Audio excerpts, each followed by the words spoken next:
지금 우리는 알게 모르게 사탄의 문화와 사탄에 속한 우리들과의 영적인 싸움을 싸우고 있습니다. 뭔가 모르는 갈등, 긴장감, 그리고 대립관계, 이러한 것들을 우리가 느끼며 살아가죠. 그것이 바로 영적인 전쟁 가운데 있다는 증거입니다. 우리는 지금 어떤 영적 전쟁을 싸우고 있는 것 같습니까? 외적으로, 그리고 내면적으로 어떤 영적 싸움을 싸우고 있는지를 한번 자신이 돌아볼 수 있기 바랍니다. 각자 다르기 때문이죠. 오늘 본문 말씀이 우리에게 이러한 부분에 대해서 실감나게 해줍니다. 오늘 본문은 우리들의 미래에 겪게 될 일을 보여주고 있습니다. 미래에 우리가 어떤 자세를 가지고 살아가야 할 것인가, 그것도 알려주고 있습니다. 우리 그리스도인들이 또한 최종적으로 어떻게 될 것인가도 말씀해 주고 있습니다. 우리에 관한 이야기죠. 이 12장 전체는 영적 전쟁을 다루고 있어요. 교회와 사탄과의 전쟁, 또 하늘에서의 다음 주 설교할 말씀이지만 하늘에서의 미가엘과 사탄과의 영적 전쟁, 하늘에서의 전쟁, 땅에서의 전쟁을 말하고 있는 내용이 12장 전체 내용이에요. 오늘은 땅에서 이루어지는 영적 전쟁에 관한 이야기를 나누는 것이죠. 다 함께 1절과 2절 말씀을 다시 읽겠습니다. 시작. 하늘에 큰 이적이 보이니 해를 옷 입은 한 여자가 있는데 그 발 아래는 달이 있고 그 머리에는 12별의 관을 썼더라. 이 여자가 아이를 베어 해산하게 되매 아파서 애를 쓰며 부르짖더라. 아멘. 예수님은 요한에게 한 여자를 이적이라고 나와 있지만, 큰 이적이라고 나와 있지만 이것은 환상을 말합니다. 환상을 보여줍니다. 크다는 말을 사용한 것은 매우 중요한 부분이기 때문에 크다라는 말을 하고 있는 거죠. 요한이 본 한 여인이 얼마나 존귀한지 해를 옷을 입고 있어요. 이 말은 뭐냐? 해같이 빛나고 있는, 그 여자가 입은 옷이 해같이 빛나는 존귀한, 영화로운 이러한 모습을 하고 있습니다. 그 여자가. 그리고 그 여인의 발에 달이 또한 있어요. 달이. 그리고 그 여인의 머리에는 12별의 관을 쓰고 있어요. 해와 달과 별을 품고 있는 존재. 이 한 여인이 이런 영광스러운 존재입니다. 아가서 6장 10절에서도 보면 한 여자의 아름다운 자태를 표현하는 데 있어서 해와 달이 사용된 것과 마찬가지이죠. 해와 달이라는 것은 아름다움을 상징하고 영광스러움을 상징하고 존귀한 존재인 것을 상징하는 표현이에요. 그러나 이 표현은 여자의 아름다운 자태를 넘어 더 큰 의미를 가지고 있습니다. 이 한 여자가 누구냐?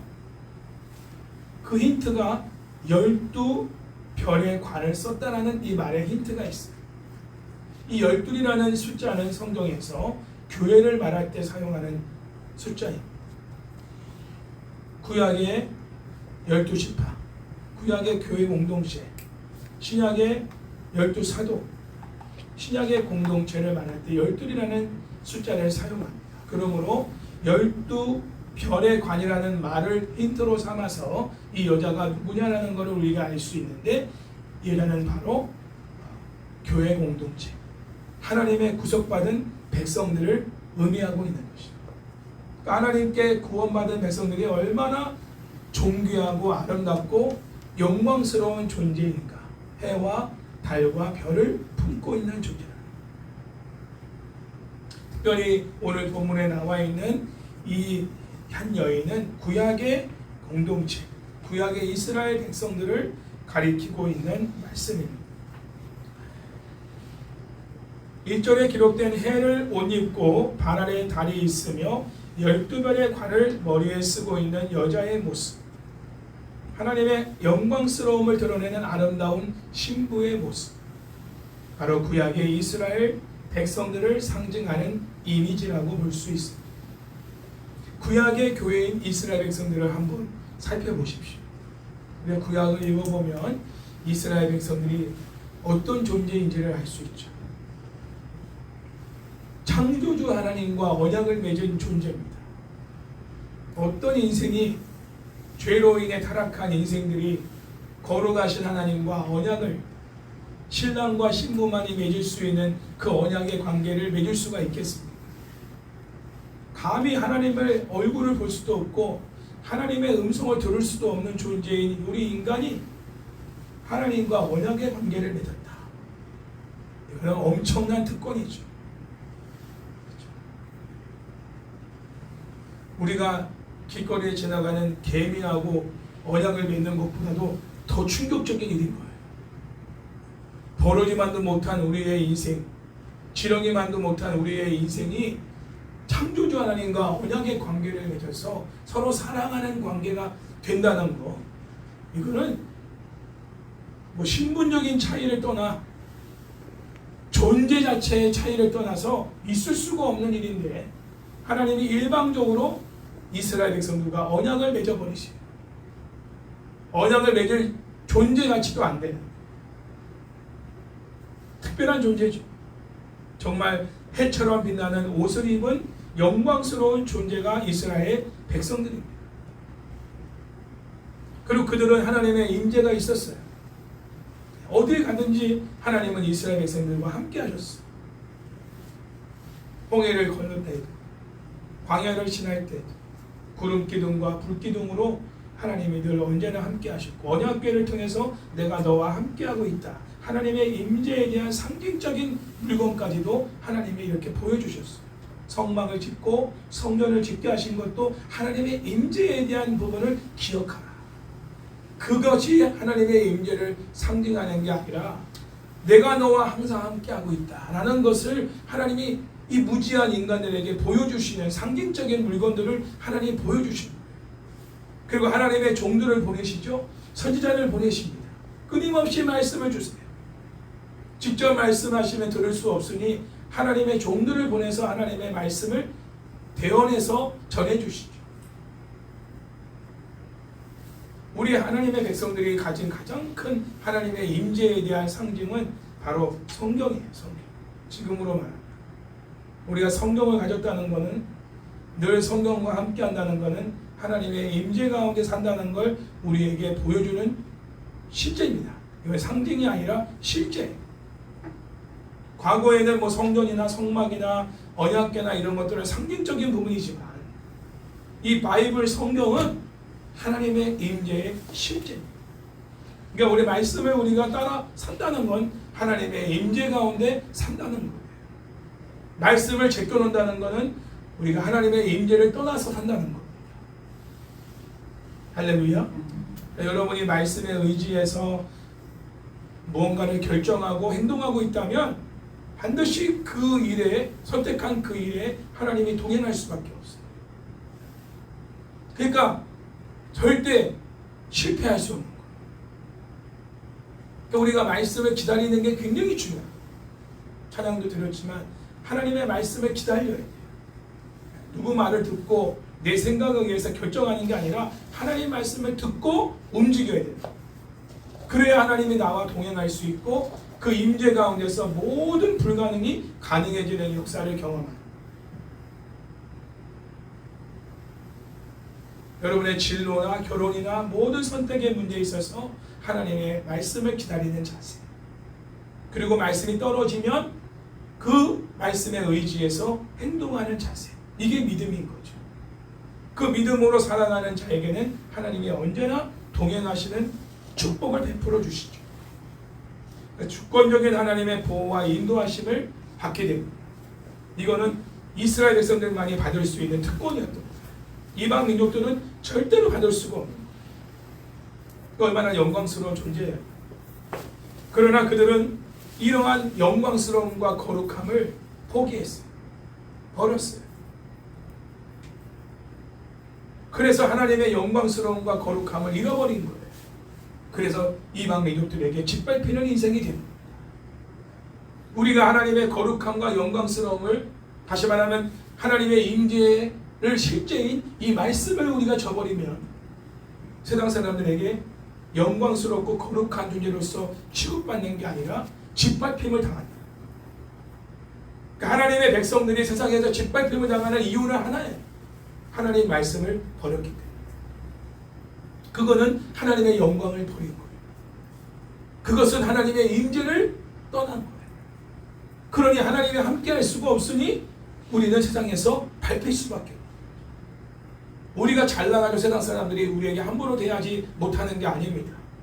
우리가 권위 있고 능력이 있어서, 우리가 지혜로워서, 우리가 너무나 아름다워서, 우리가 너무 탁월해서 세상 사람들이 우리를 보고 함부로 대하지 않는 게 아니에요. 세상 친구들이 우리를 함부로 대하지 않는 게 아니에요.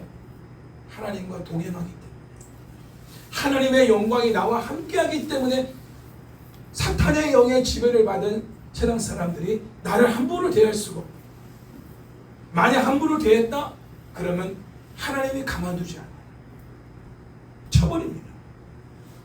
그러니까 든든한 백그라운드를 가지고 우리는 살아가요. 엄청나. 귀신도 우리를 보면 두려워 떠납니다. 귀신이 우리를 지배할 수 없어요. 왜? 하나님이 나와 함께 하시니. 귀신 나부레기들이 우리를 지배하고 우리를 고통 가운데서 잠도 못 자게 하고 우리를 막 귀신에 미쳐가지고 이상한 짓거리 하고 그렇게 할 수가 없어요. 왜? 어마어마하신 하나님이 나와 함께 하시니. 바울만이 아니라 우리에게도 하나님이 함께 하심으로 귀신이 우리를 알아보죠. 귀신같이. 왜? 하나님이 함께 하시는 것. 귀신은 알거든. 영적인 존재니까. 이런 특권을 구약의 이스라엘 백성들이 받은 거예요. 그게 바로 한 여자라는 이러한 상징적인 표현이죠. 근데 그 한 여자가 이전에 보니까 아이를 잉태하여 해산하게 되어서 고통스럽게 부르짖어 기도하고 있어요. 울부짖고 있어요. 구약의 이스라엘 백성을 상징하고 있는 한 여자가 아이를 잉태하여 해산하는 고통의 의미는 뭘까요? 자, 이 의미를 알기 위해서는 구약적 배경인 이사야 26장 17절과 18절 말씀을 우리가 알아야 됩니다. 제가 이 말씀을 읽어드릴게요. 이사야 26장 17절 18절. 이 한 여자가 고통 가운데 울부짖는 그 부분의 의미가 여기 나와요. 여호와여, 잉태한 여인이 산기가 임박하. 산기는 이제 아기를 낳을 때죠. 산기가 임박하여 산고를 겪으며 부르짖음 같이 우리가 주 앞에서 그와 같으니이다. 우리가 잉태하고 산고를 당하였을지라도 바람을 낳은 것 같아서 땅에 구원을 베풀지 못하였고 세계의 거민을 출산하지 못하였나이다. 자, 이 말씀이 이사야 본문에 나와 있는데 여기 보면 잉태와 출산이라는 비유가 나와 있어요. 이것은 뭘 말하냐? 당시의 상황으로 보면 바벨론 포로 상황이 있었어요. 이스라엘 백성들이 바벨론 포로와 같은 하나님의 여러 가지 심판을 그 이스라엘 백성들이 당하고 있는 상황이에요. 왜? 하나님을 떠났으니까, 말씀을 떠났으니까, 하나님의 임재를 떠났으니까 이제는 이방 민족, 바벨론 민족의 포로가 된 거예요. 잡혀버린 거예요. 그들의 종이 돼서 섬기는 거예요. 애굽의 바로의 종이 돼서 섬기는 이스라엘 백성들처럼 바벨론의 그 왕과 그 백성들의 종이 돼서는 포로가 되어서 사는 거예요. 초토화가 되어버린 거죠. 그것을 지금 표현하고 있는 내용이에요. 이사야 본문이. 그 이사야 본문은 산기가 임박하여 산고를 겪으며 부르짖는 여자의 처절한 모습을 이스라엘 백성들이 놓여있는 곤란한 처지에 적용하고 있습니다. 또한 산기가 임박하여 산고를 겪으며 부르짖는 여인으로부터 태어날 아이를 통해서 하나님의 심판 중에 태어날 새로운 이스라엘의 탄생을 기대하게 만들고 있다는 거예요. 새 이스라엘, 지금의 우리들을 말합니다. 영적 이스라엘, 예수 그리스도를 나의 구주와 주인으로 믿어 구원받은 새 언약의 백성들, 새 이스라엘 백성들을 기대하게 만듭니다. 하나님은 구약의 이스라엘 백성들은 실패했지만 그러나 새 이스라엘은 절대로 실패하지 않는 그러한 공동체를 새로운 이스라엘을 만드실 것에 대한 기대감을 지금 여기서 이 본문에서 보여주고 있는 모습입니다. 요한계시록에서도 여자가 낳은 아이를 통해 이 새로운 이스라엘이 탄생할 것을 말하고 있는 것입니다. 요한계시록 12장은 심판과 구원을 이루는 아들의 출생으로 이사야 시대가 경험했던 좌절과 긴장이 완전히 해결되었다는 사실을 선언하고 있는 것이죠. 이사야 시절에는 그 고통 가운데 있었지만, 좌절 가운데 실패 가운데 있었지만, 그러나 새로운 이스라엘이 이제 탄생됨으로 인한 이 태어난 아이를 통해 새 이스라엘이 탄생됨으로 말미암아 이제는 영원한 이제 하나님의 친백성에 거하는 하나님 나라가 완전히 이제는 완성되는 이러한 것을 지금 선언하고 있는 거예요.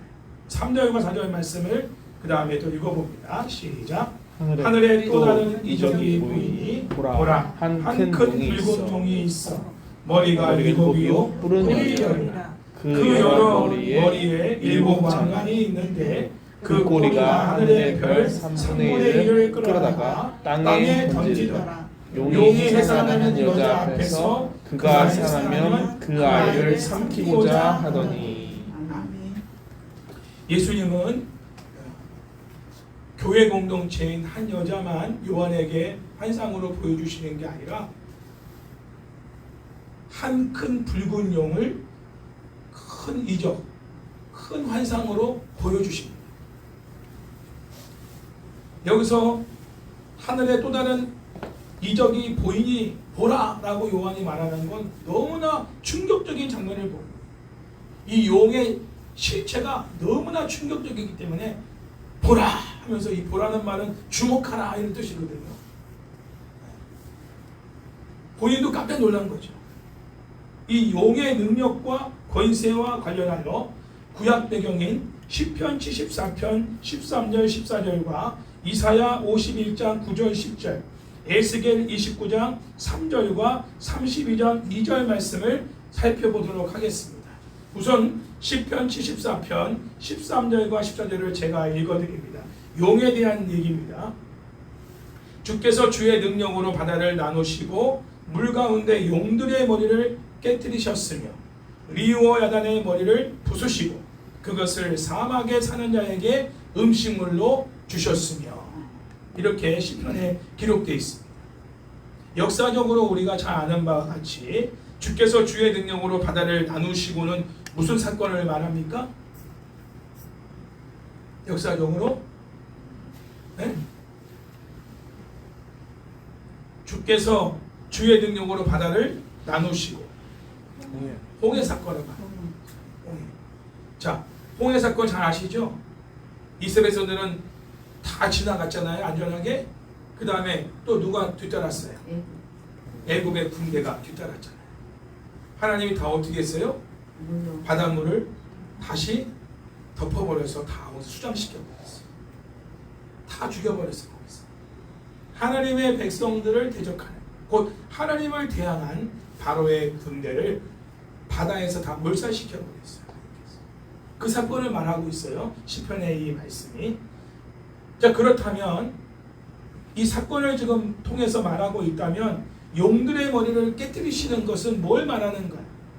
용들의 머리를 깨뜨렸다. 이 말을 지금 물 가운데에 용들의 머리를 깨뜨리셨으며 이렇게 이제 시편 기자가 말하고 있는데 그 표현은 뭐냐? 홍해 사건을 우리가 통해서 본다면 하나님께서 누구를? 애굽의 왕이 누구예요? 바로 왕을 부셔버리고 승리해버리신 거예요. 이 사건을 말하는 용의 머리를 부셔버렸다. 이 말은 뭐냐면 바로 왕을 물리치신 거예요. 그리고 바로의 군대를 홍해 바다에 수장시켜서 심판하신 상황을 말씀하고 있는 겁니다. 그런 표현을 또 뭐라고 말하냐? 리오와 야단의 머리를 부수시고 이런 표현 이렇게 또 표현하고 있는 거예요. 리오와 야단, 용 이런 존재가 누구냐? 바로 왕을 말합니다. 그리고 그 다음에 나오는 이사야 51장 9절 10절도 한번 읽어드릴게요. 여호와의 딸이여, 여호와의 팔이여, 깨소서 능력을 베푸소서. 옛날 옛시대에 깨진 것 같이 하소서. 라합을 점이시고 용을 찌르신 이가 어찌 주가 아니시며 바다를 넓고 깊은 물을 말리시고 바다 깊은 곳에 길을 내어 구속받은 자들을 건너게 하신 이가 어찌 주가 아니시냐이까. 자, 이 사건도 어떤 사건을 말하는 거예요? 홍해 사건을 말하는 거예요. 홍해 사건. 이사야 말씀에 여기 주목할 건 뭐냐면 라합과 용이죠. 라합은 두 정탐꾼을 숨겨준 라합을 말하는 게 아니에요. 이 라합이라는 말은 욥기 9장 13절에도 나오고 욥기 26장 12절에도 나오는 어떤 신화적인 존재입니다. 그 히브리어로는 원래 뜻이 뭐냐면 폭풍을 한 뜻이에요. 폭풍. 어쨌든 악의 세력을 말합니다. 악의 세력. 용과 같은 존재. 리오야단, 용, 라합 뭐 이런 것들이 다 악의 세력을 말하고 있는 거예요. 큰 악어. 리오야단은 큰 악어로 이렇게 표현되어 있기도 하고 하마로 표현되어 있기도 아니지만 그거는 이제 용, 신화적인 존재죠. 실제로 존재하는 존재는 아니지만 어떤 악의 세력의 어떠한 상징적인 이미지로 표현하고 있는 부분이에요. 용은 잘 아시죠? 모양이 뱀과 같이 생겼죠? 그리고 이것 또한 사람들의 상상으로 만들어진 존재입니다. 짐승이죠.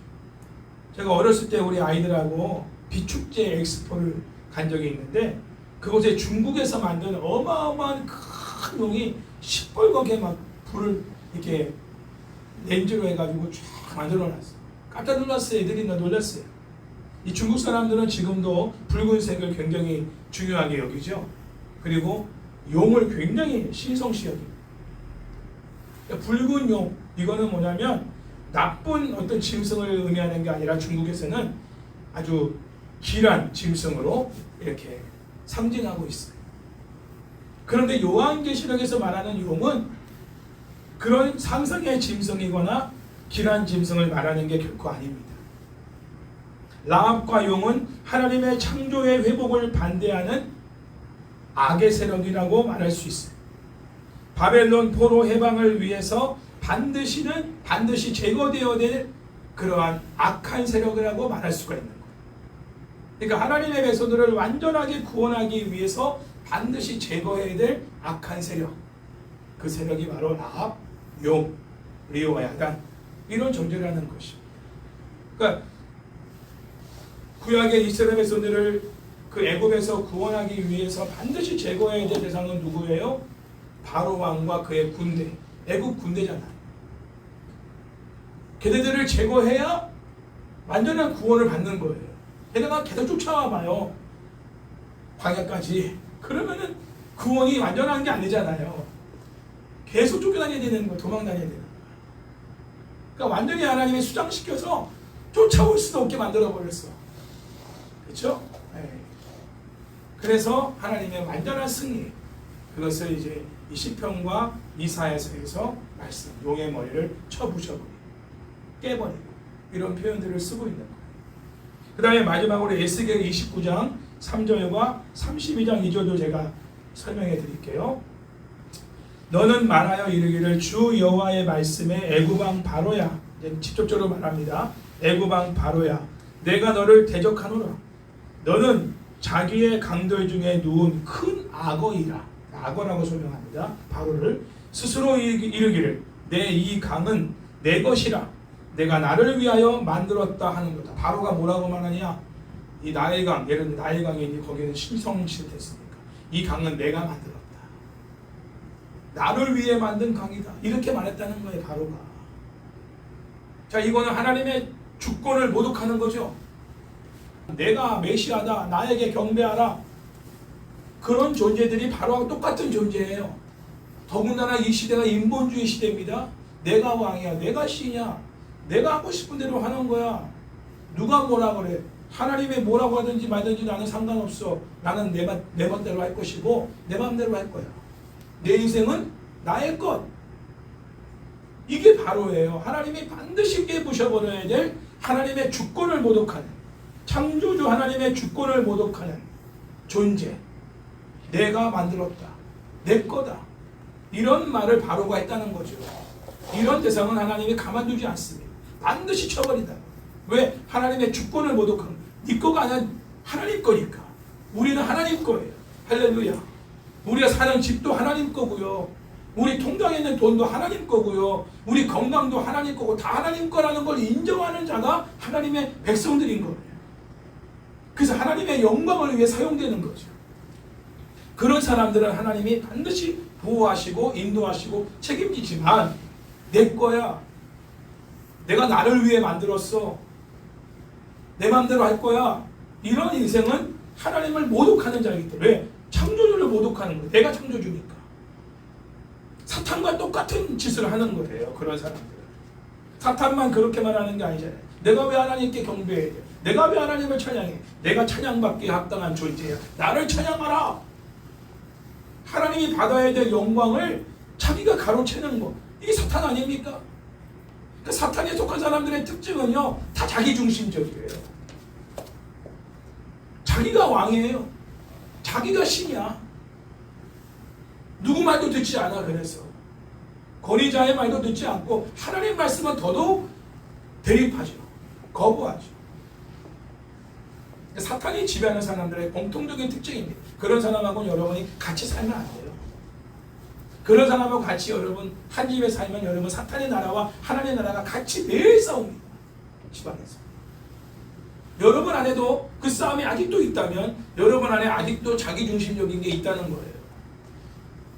이것만큼은 내가 마음대로 할 거야. 이것만큼은 내가 하고 싶은 대로 할 거야. 냅둬! 이게 있다는 거예요. 근데 하나님은 자꾸 그걸 태클을 거시는 거지, 말씀으로. 아니야. 그 네가 아니라 아니야. 네가 왜 신경 써? 그 네가 왜? 계속 한 말씀으로 하나님이 책망하시는 거야. 듣기 싫어. 그러니까 그런 말이. 누가 그런 말 하면 너무 듣기 싫은 거야. 미워지고 그 사람이 상대하고 싶지 않고 피하게 돼요. 나의 나라와 하나님 나라가 내 안에서도 싸우는 거죠. 완전히 우리가 하나님 나라로 바뀌어지지 않는 한 자유할 수 없어요. 이 영적 싸움에서. 어쨌든 바로를 설명하면서 바로가 한 말을 여러분에게 지금 상기시켜 주는 거예요. 이 강을 내 것이다. 내가 나를 위해 만들었다. 하나님이 정확하게 말씀하셨어요. 선지자를 통해서. 그 소리 들으신 거죠. 그 다음에 미자야, 너는 애굽왕 바로에 대하여 슬픈 노래를 불러 그에게 이르라. 너를 여러 나라에서 사자로 생각하였더니 실상은 바다 가운데 큰 악어라. 바로를 악어라고 말합니다. 하나님께서 강에서 튀어 일어나 발로 물을 휘저 그 강을 더럽혔도다. 발을 휘저 가지고 강을 더럽혔대요. 하나님께서 그렇게 표현하시죠. 바로가 그 짓을 했다. 자, 여기서 큰 악어는 누구라고요? 바로 왕이에요. 바로.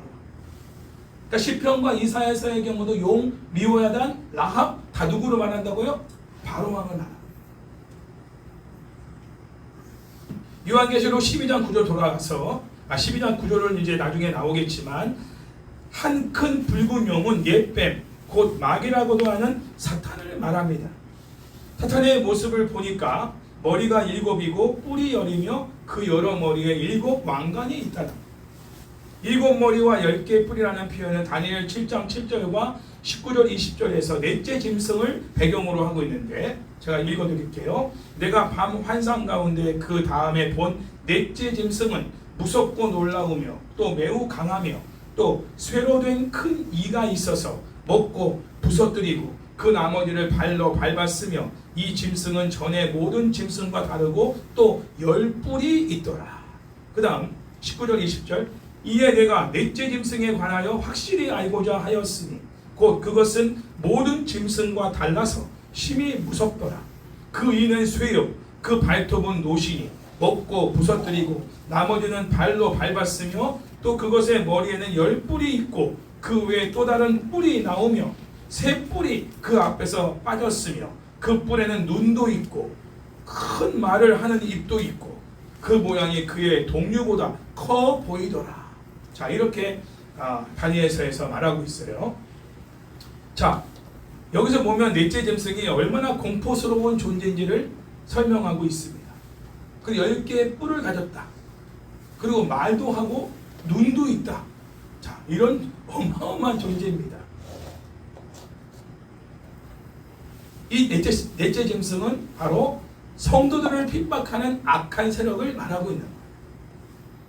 이 악한 세력은 창조 때와 출애굽의 홍해 사건에서처럼 심판을 받아 멸절되어야 하는 존재인 것이죠. 요한은 7머리와 10뿔 이미지를 통해서 다니엘 7장의 넷째 생물을 요한계시록 12장 1절에 나오는 용에 적용시키고 있습니다. 성도를 핍박하는 악의 세력으로 심판의 대상이며 패배할 수밖에 없는 존재임을 확고하게 지금 표현하고 있는 거예요. 뿔이라는 것은 고대 사회에서 뭘 상징하냐면 권세와 능력을 상징합니다. 뿔이라는 이처럼 사탄은 철저하게 하나님과 예수님을 모방합니다. 모방. 그러니까 하나님과 같은 존재가 되고 싶어서 그런 것들을 다 자기가 차지하는 거예요. 하나님만큼의 영광스러움, 하나님만큼의 능력, 하나님만큼의 권세, 하나님만큼의 그러한 자기를 추종하는 무리들을 다 만들어서 하나님을 대항하는 이런 존재가 사탄이라는 거예요. 사탄의 숫자가 666, 하나님 숫자가 777. 숫자 하나 차이예요. 그러니까 하나님의 그 영광스러움에 버금갈 만한 존재로서의 그런 모습을 사탄이 갖고 있다는 거예요. 그런 권세, 그런 능력, 그런 세력들을 갖고 있다는 거죠. 하나님 다 허용하신 거죠. 그 부분까지. 그리고 사탄의 꼬리가 하늘의 별 3분의 1을 끌어다가 땅에 던져버려요. 사탄의 꼬리가. 이 말씀도 다니엘 8장 10절에 나와 있어요. 읽어드릴게요. 그것이 하늘 군대에 미칠 만큼 커져서, 사탄이죠, 그 군대의 별 중에 몇을 땅에 떨어뜨리고 그것들을 짓밟고. 자, 여기서 그것이라는 것은 다니엘 8장 9절에 작은 뿔을 가리키는데 이 작은 뿔은 안티오쿠스 4세를 가리키고 있어요. 다니엘 8장 10절은 안티오쿠스 4세의 적대적인 행위를 묘사하고 있는 내용이에요. 배경적으로. 그리고 하늘 군대는 별과 천상적 존재를 포함하고 있습니다. 자, 이 본문에 특별히 별 중에 몇을 땅에 떨어뜨리는 행위는 어떤 의미를 갖고 있냐면, 하늘에서 일어나고 있는 일이지만 땅에서는 어떤 일이 일어나고 있냐면 안티오쿠스 4세가 지상에 존재하는 성도들을 핍박하는 행위에 대한 하늘에서 일어나는 어떤 표현으로 사용하고 있는 말인 거죠. 그러니까 하늘에서도 일어나고 있지만 그 일이 실제로 땅에서도 일어나고 있는 거예요. 실제적인 부분은 안티오쿠스 4세가 예루살렘 성을 완전히 회파하고 그 안에 있는 성전을 더럽히고 이스라엘 백성들을 핍박하는 행위, 그것이 바로 하늘의 군대와 별들을 땅에 떨어뜨리는 것으로 다니엘 8장 10절에서는 기록하고 있다.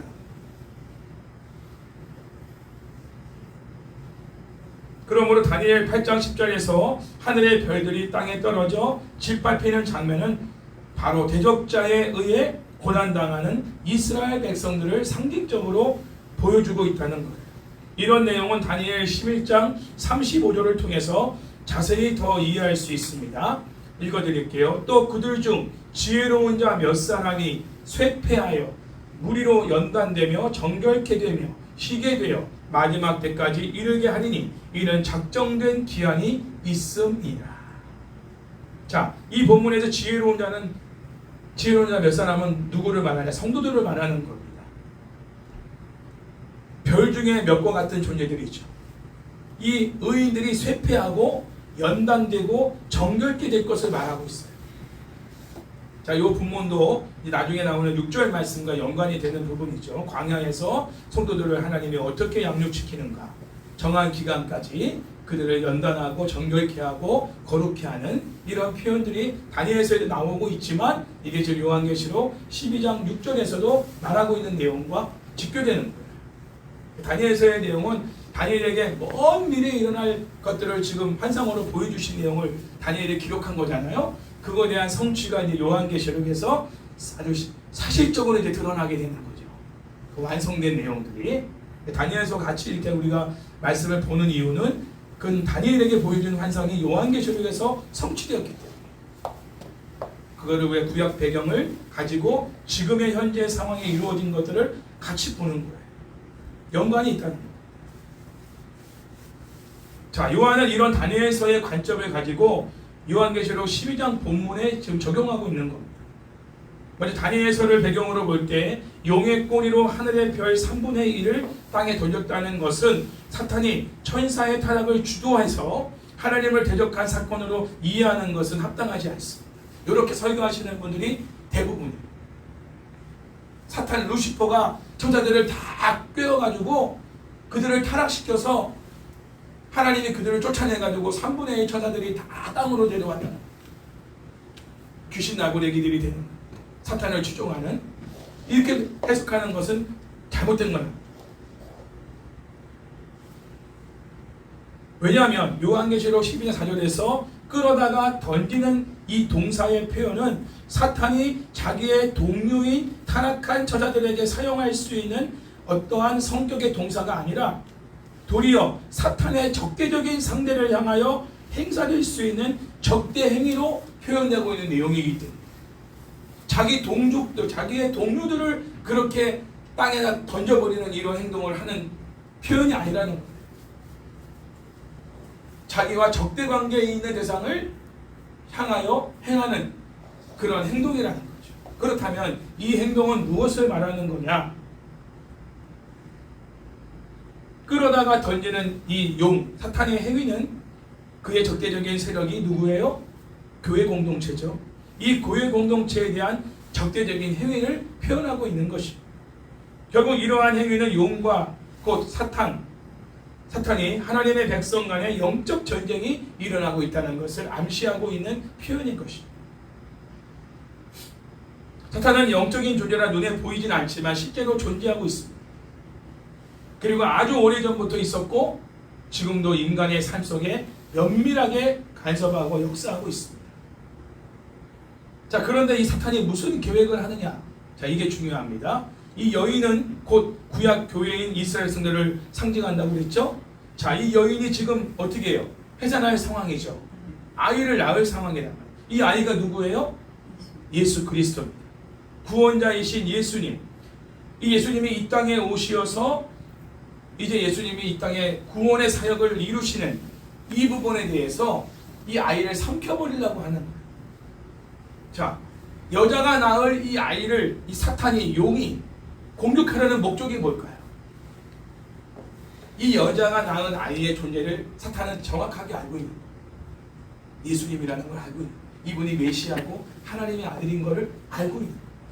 그리고 예수님이 이 땅에 태어나시면 자기들에게, 이 사탄과 사탄의 모든 무리들에게 어떠한 피해가 오는지, 어떠한 자기들의 어떠한 그런 결과가 초래될지를 잘 알고 있는 거예요. 그래서 예수님이 이 땅에 오는 걸 막으려고 철저하게 계획을 세운 거예요. 자, 그 일을 누구를 통해 사탄이 진행을 했나? 헤롯 왕을 통해서 진행을 한 거지.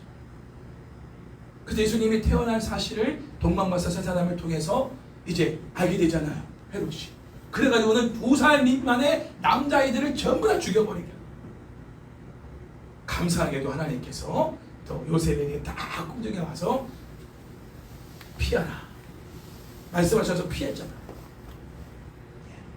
사탄은 하늘에서 사탄이 지금 역사하고 있는 가운데 누구를 통해? 사탄의 하수인인 헤롯 왕을 통해서 이 땅에 태어나실 메시아 예수님을 죽이려고 이미 오래전부터 계획했던 거. 그거를 실행을 했지만 실패했죠. 삼키다라는 이 표현은 바로 사탄이 헤롯을 통해 예수님을 죽이려고 했다는 것을 표현하고 있는 그런 내용인데, 그거 이상으로 사탄은 예수님이 이제 태어나자마자 예수님을 죽이지 못하니까 이제 어떻게 해요? 예수님의 사역을 하는 가운데서 사건이 이제 예수님의 사역을 방해하는 일로 또 이제 공격을 합니다. 심지어는 예수님의 어머니 마리아와 예수님의 동생들까지도 바알세불에 미쳤다. 귀신의 왕에게 완전히 그냥 사로잡혀서 미쳐버려가지고 저런 행동들을 한다라고까지 예수님이 말을 들을 정도로 엄청난 정신적, 영적, 육체적 공격을 주님이 받으시고, 왜? 구속 사역을 할 수 없도록 하기 위해서. 결국에는 사탄이 예수님을 삼켜 십자가에 못 박아 죽게 만들죠. 종교 지도자들을 통해서, 유대인들을 통해서, 로마의 군병들을 통해서, 빌라도까지 다 사탄이 장악한 거예요. 사탄의 하수인들이. 그러니까 사탄의 그런 계획과 악한 계획과 그 일에 쓰임받는 존재들이 전부 다 사탄의 조문하게 되는 거예요. 사탄의 무리들인 것이에요. 우리는 사탄의 계획과 사탄이 하고자 하는 이들의 쓰임받는 존재가 되지 않기를 축복합니다. 아멘? 절대로 어느 순간에도 오직 우리는 하나님의 뜻에 합당한 두 증인의 사명을 감당하는 그런 사람으로 살아가야지 사탄의 하수인과 같은 역할을 하는 그런 목사, 그런 장로, 그런 권사, 집사가 돼서는 안 된다. 그런 사람들이 아직도 많이 있습니다. 그런 사람들 안에는요, 내 거다 이런 마음을 갖고 있다. 근본적, 바로 같은 마음. 내 거야, 내가 나를 위해 만들었어, 내가 주인이야, 누가 뭐라 그래? 이런 마음을 갖고 있는 사람들이 사탄, 자기의 우두머리인 사탄을 본받아 사탄의 성품을 따라서 사탄이 갖고 있는 그 마음을 다 공유하고 있다. 그런 사람들은 대화해보면 안 돼. 내가 잘났고 내가 다 한 일이고 내가 다 훌륭한 것을 한 거예요. 자화자찬. 남들 앞에서 다 자기 칭찬만 하고, 내가 이거 했고 내가 이런 일을 이루었고 내가 이런 것들을 해냈고, 아, 이 사람은 하나님의 영이 있지 않구나. 사탄의 영이 지배하고 있는 사람입니다. 여러분 아셔야 돼요. 바로 얘기를 자꾸 하는 거는 바로가 바로만 그런 게 아니라 사탄이 지배하는 하수인들은 사탄과 똑같은 그런 성품과 마음을 공유하고 있다. 그 욕심이라는 그 마음, 자기 자아라는 이기심이라는 그 마음을 같이 작동해서 사탄이 그를 이용하는 거죠. 그래서 누구를 공격하느냐? 의로운 하나님의 백성들을 대적하는, 치는 이런 도구로 그들을 사용하는 것이죠.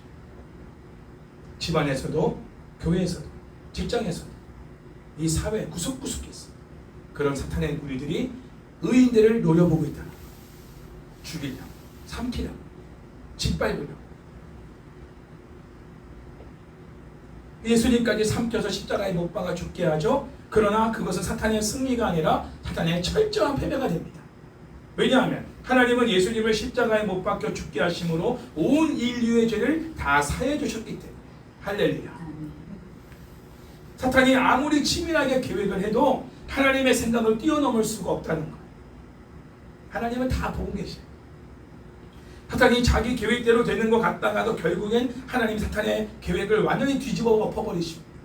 판을 바꿔버려, 판을 뒤집어버려. 사탄이 그 어떤 계략도 하나님의 뜻과 계획을 막을 수가 없어요.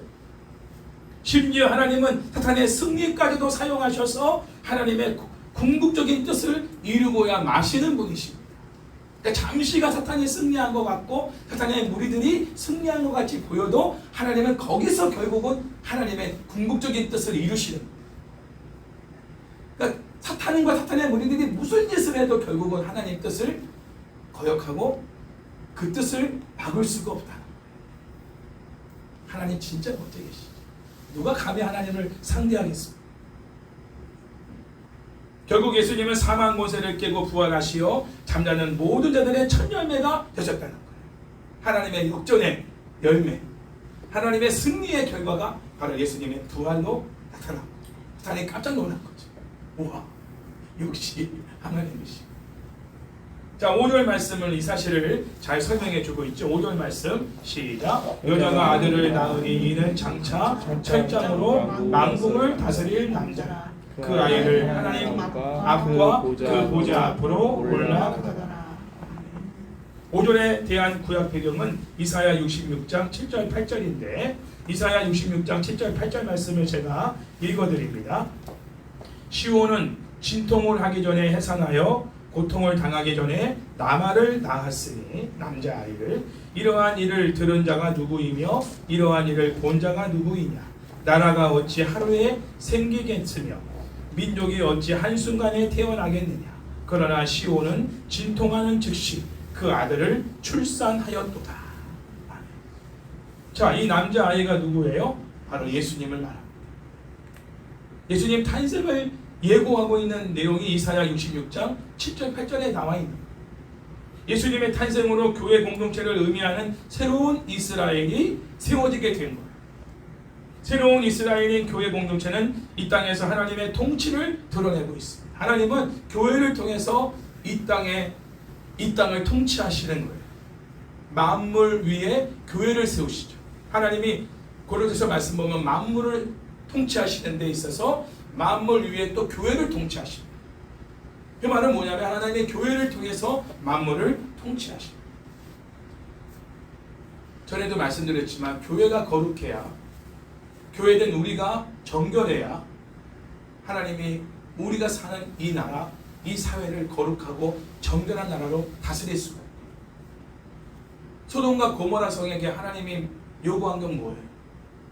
그 땅을 멸망하시기 직전에 하나님이 요구하신 건 의인 10명이에요. 그 10명이라는 숫자도 사실은 하나의 가장 최소의 단위예요.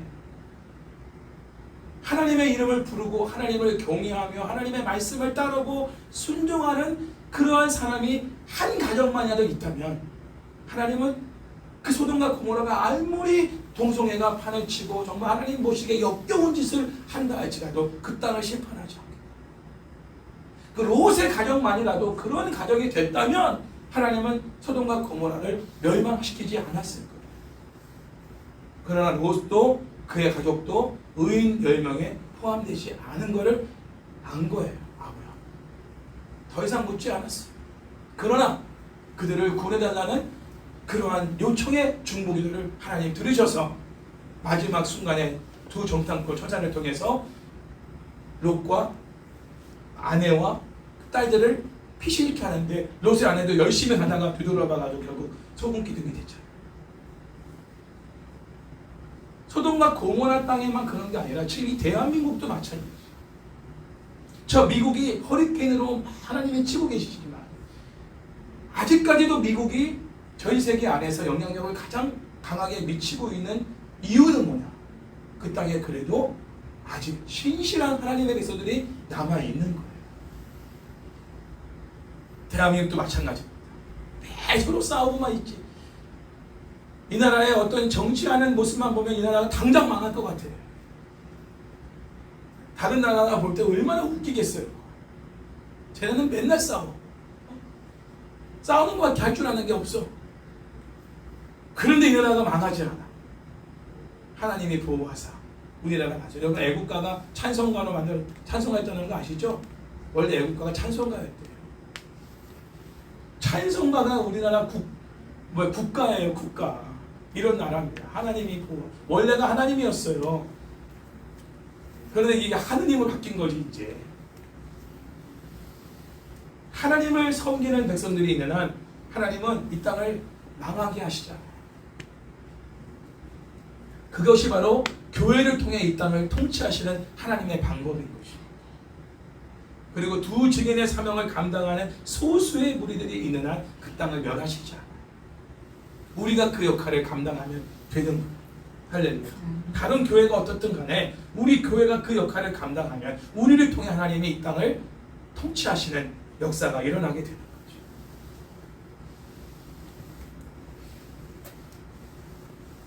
한 여자가 예수 그리스도를 낳았다고 교회가 또한 예수 그리스도를 탄생시킨 건 아닙니다.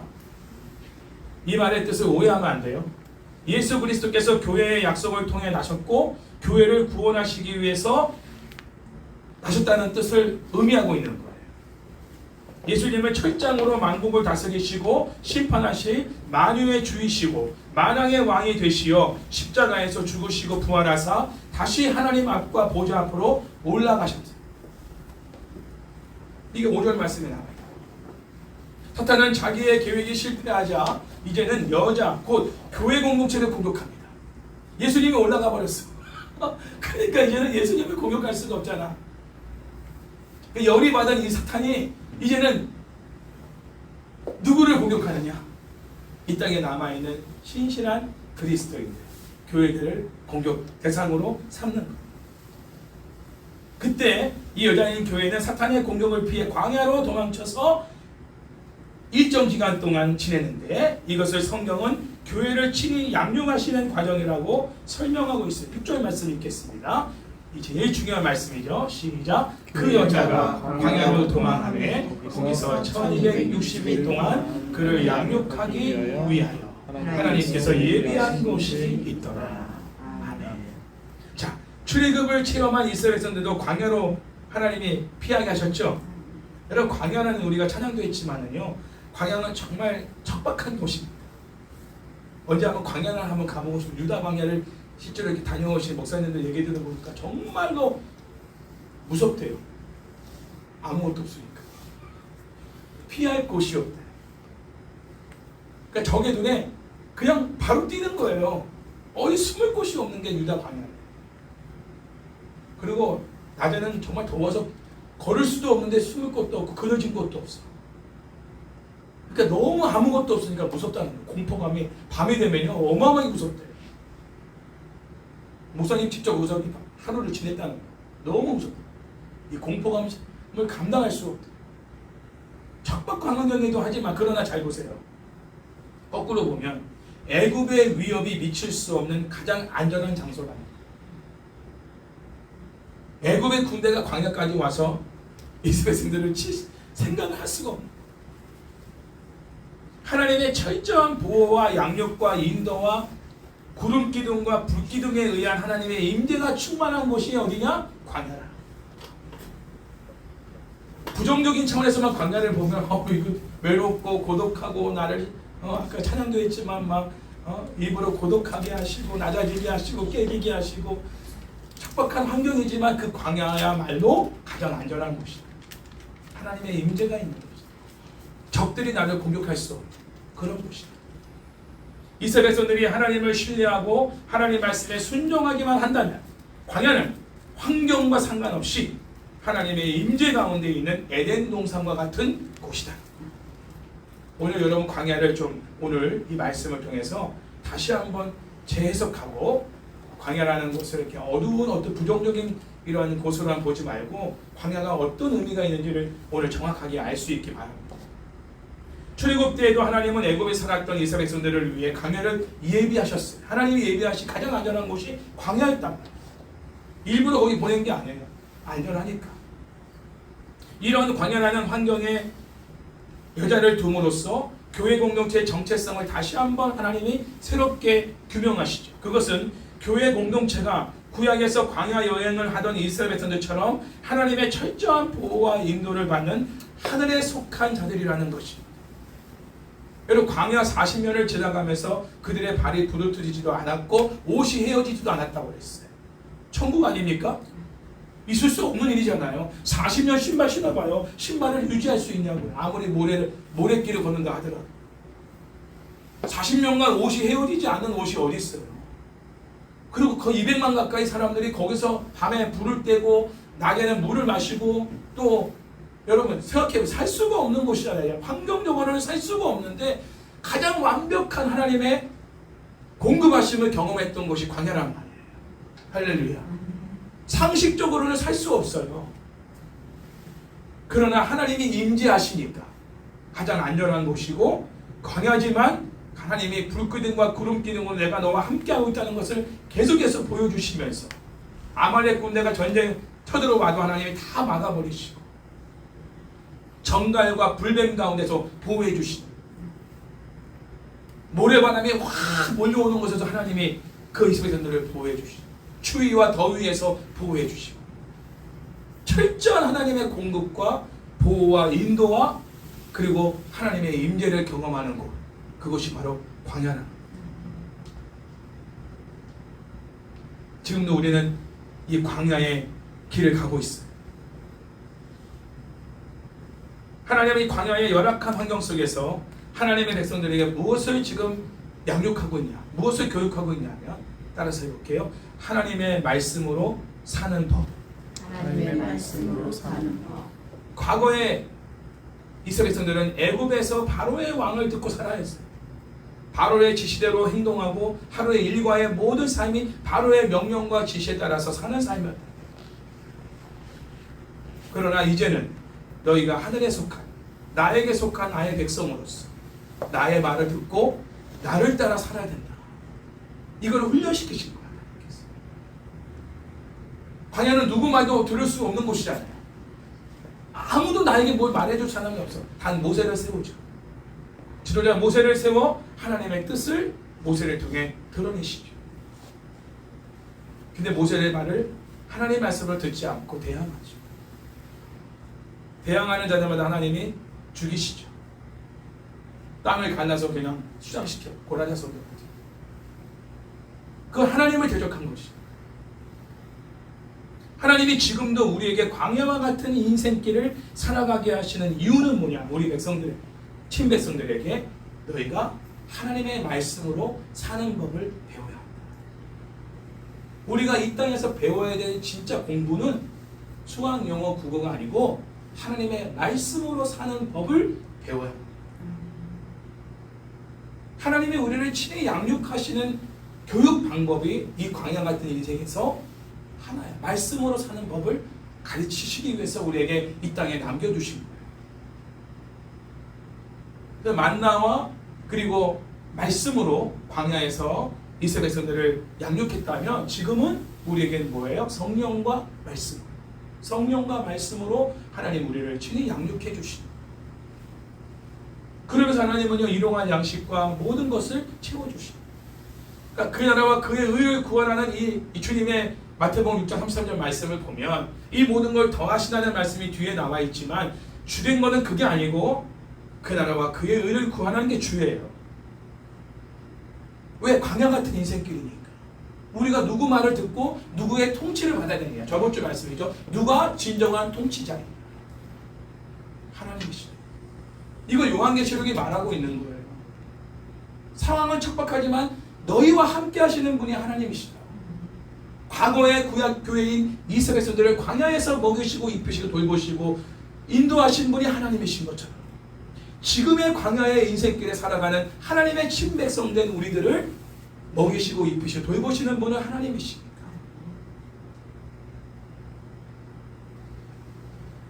로마 황제의 말을 듣는 게 아니라 하나님의 말씀을 들어야 한다.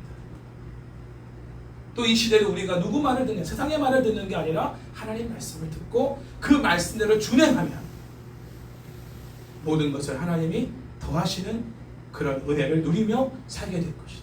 그 기간이 1260일. 그건 우리가 말했던 예수님 초림과 재림의 사이, 천연왕국 시대. 바로 지금 이 시대, 교회 시대를 말하고 있는 42달. 한때와 두때와 반때. 3년 반. 이 모든 시간이 바로 천연왕국 시대인데 이 시대 가운데 하나님이 우리에게 이게 광야예요. 지금 우리 살고 있는 이 땅이 광야예요. 이 광야에서 하나님 백성들을 하나님이 친히 양육하시는 방법이 바로 너희가 말씀과 성령으로 살아가야 한다. 그것을 하나님이 우리에게 지금 트레이닝하고 계시다는 거죠. 이제 우리가 어떤 존재인지를 알았죠. 그리고 우리가 어디 살고 있는지 알았습니다. 그리고 하나님이 우리를 교육하는 방법이 뭐고 교육 내용이 뭔지를 알았어요. 이제 우리가 두 직인의 사명을 감당하는 이러한 교회로서 이 땅에서 이 광야 같은 이 땅에서 우리가 제일 힘써야 될 건 뭐냐? 말씀과 성령을 통해 살아가는 사람. 그거는 말씀과 기도로 살아가는 사람을 말하는 거예요. 말씀과 기도로 우리가 거룩하여질 뿐만 아니라 말씀과 기도를 날마다 쉬지 않고 살아갈 때 그게 바로 하나님의 통치를 받으며 하나님의 임재 가운데 사는 법이라는 거예요. 할렐루야. 우리가 하나님의 통치를 받으려면 반드시 말씀과 기도로 살아야 돼요. 그러면 하나님은 이 모든 걸 더하시는 인도, 공급, 보호, 돌보심 모든 것들을 하나님이 주관하시는 언제까지? 우리가 두 증인의 사명을 감당하고 다시 하나님께 올라갈 때까지 죽을 때까지 하나님은 우리에게 이 땅에서 살아가는 동안 말씀과 성령으로 사는 법을 가르치시기 위해서 이 광야와 같은 인생길에 우리를 남겨두시고 이곳이 하나님이 예비하신 곳이고 우리를 훈련시키시는 훈련 장소다. 오늘 주어진 이 삶과 이 상황과 이 사회와 이 나라가 바로 우리에게는 광야입니다.